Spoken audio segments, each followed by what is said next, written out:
stupid. Falling for anything. Yeah, guarantee. I guarantee you. Speaking of cooling down, cooling the place.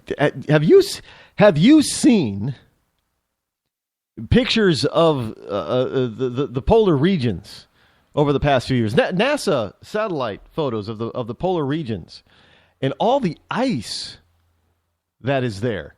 I don't think there's one single damn polar bear who's been drowning because there's way too much ice for them to walk on. They don't got to do a lot of swimming. Just saying. But anyway, the polar regions, however, and you got to wonder what our wonderful president is really thinking and going to do about the issue that I'm about to share with you. And that's with wonderful Vladimir Putin of Mother Russia. Russia.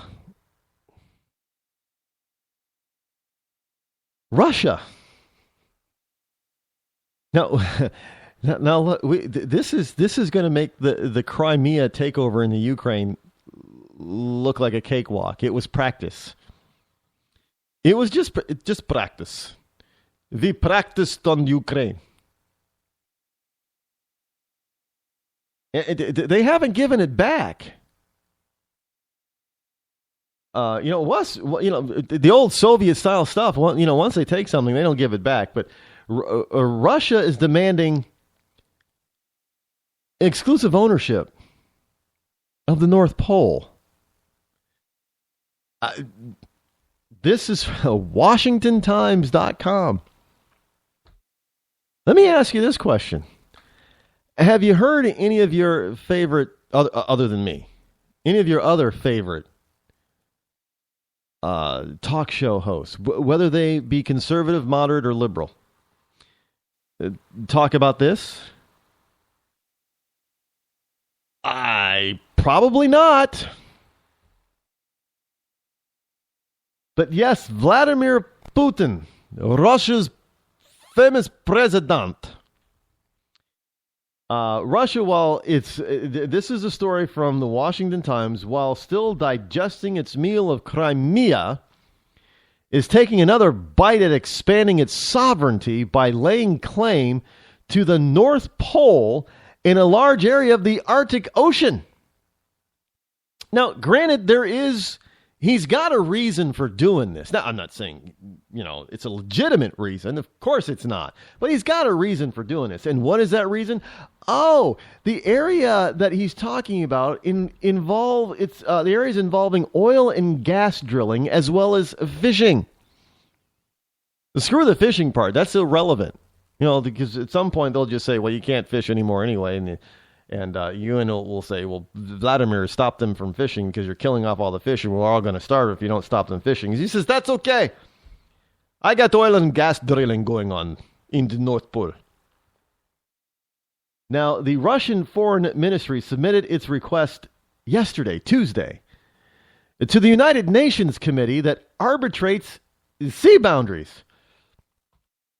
So... what do you think is going to happen if the UN looks at Russia and Vladimir and says, hey, Vlad, no, man, we can't give you the North Pole. Kind of like, hey, Vlad, we can't let you keep Crimea. Do you think that's going to stop him? We don't have a president that has the balls and the chutzpah to stop this guy. He would, Barack Obama actually, I know there are people, they think that Obama, he's it. He's he's the turd. But the man, he must, every time he comes up to President Putin, Obama must be pissing he's wearing Depends because he's pissing his pants. I mean, think about it. While Obama's over here weakening our military and even trying to cut the army down by another 40,000 troops, Putin is over there not only expanding his military, but he's giving them real world practice by invading other countries. So he's just going to say, well, okay, Barack, I'm going to take at least part of the North Atlantic Sea. Try and stop me. Well, what's Obama going to do? Well, we're gonna put sanctions on you. Well, I thought sanctions don't work. Isn't that how we get in this Iran deal? Because sanctions really aren't working. It's only hurting the people. It isn't keeping the government from doing what that government wants to do. I think that's so. So do you really think that putting sanctions on Russia, who is just going to end up selling all that oil over to China anyway, and saying, screw you, America? How do you stop this guy?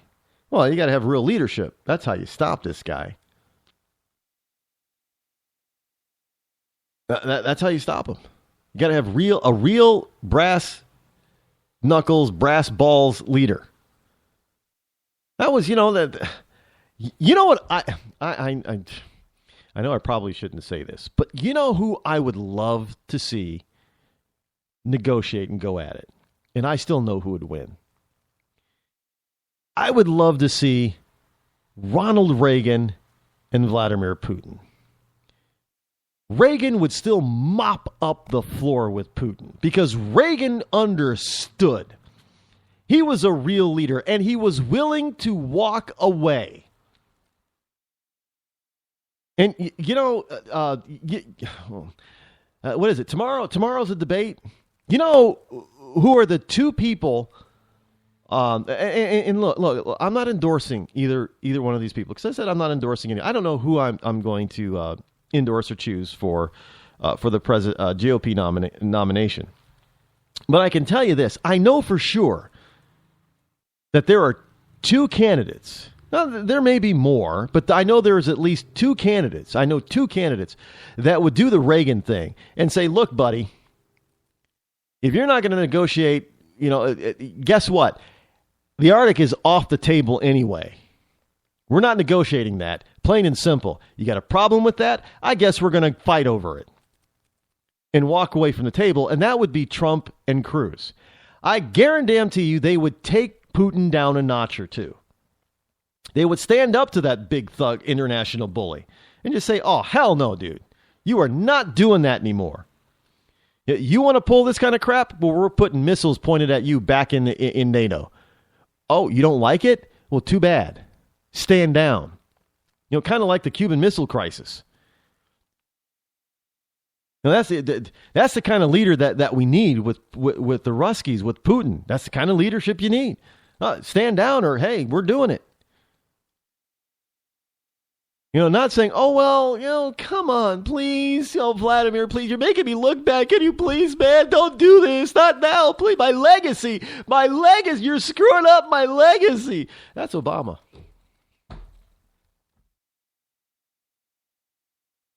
And this whole notion that they're even going to go, do you think that Putin really cares what the UN's going to say? He's probably already making plans. Not probably already. He's probably already made plans on how to take over at least a portion of the Arctic. And once he grabs it, he's not letting it go. He's just going to say, well, come and take it. Because that's kind of what he's doing with Crimea. He's saying, we're here now, come and take it. I mean, poor Ukraine can't do a damn thing because, their army really let's face it. All of those, most of those former Soviet satellites, especially what we might call the Baltic and northern countries, like Ukraine and the Baltic nations and Kazakhstan and all those others over there in Georgia, they don't have a military that's worth shit. Actually, excuse my French, they really don't. When the Soviet Union fell, they kind of made sure that those satellite countries that were now becoming independent once again really didn't have jack for military. And they haven't had the economies and the wherewithal to spend the money to build their militaries. So it makes it very easy for Russia just to be able to do what the hell it wants. And look what they did to Georgia. They basically really, literally, nearly wiped out the country of Georgia, their entire army, without hardly losing any equipment and personnel themselves. And then, they say, oh, my bad. Putin's like, my bad, we'll pull out. Sorry. No big deal. Well, now they really devastated that country. They don't have an army anymore. They don't have a military anymore. It's the same as the Ukraine really doesn't have one. I mean, what are they? I mean, it's kind of they're throwing. It's kind of like people shooting bullets, and the enemy has laser rifles and photon torpedoes. The people with the bullets against photon torpedoes really aren't going to do very well. Well, we see what happened in Ukraine. Ukraine's army, what little army they had that they tried to throw at this whole thing in Crimea, they were just devastated. They were obliterated pretty much. So they stopped trying to take them on because they knew it was going to be pretty much worthless. And even if they did try to start, even if they were starting to make some gains, all Putin had to do was just roll in a tank battalion and take them out. It's just... So what are we going to do if Putin decides that, well, I'm just taking over the Arctic? What are you going to do about it? And he starts lining up his warships out there. We're going to start firing at each other's warships in order for over the Atlantic. Well, you got to stop him before he takes it. That's the whole point.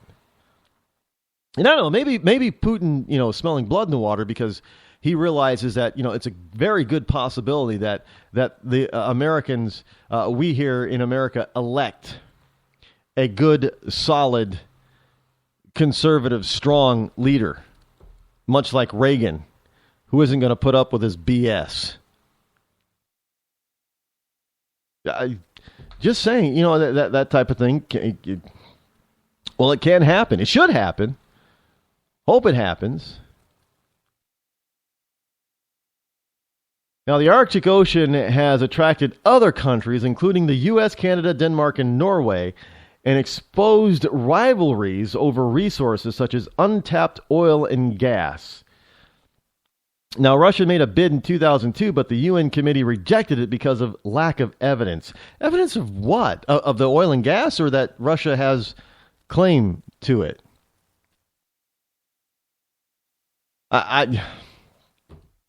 It's just one of those things, folks, that you really... It's not a cool thing. It's really not. We'll have to continue this type of discussion tomorrow. Because you know what that sound means? That sound means that we are now out of time. But fear not, I will be back here tomorrow, same bat time, same bat channel. Until then, I'm Rod Eccles. This has been the Rod Eccles Show. I'm out.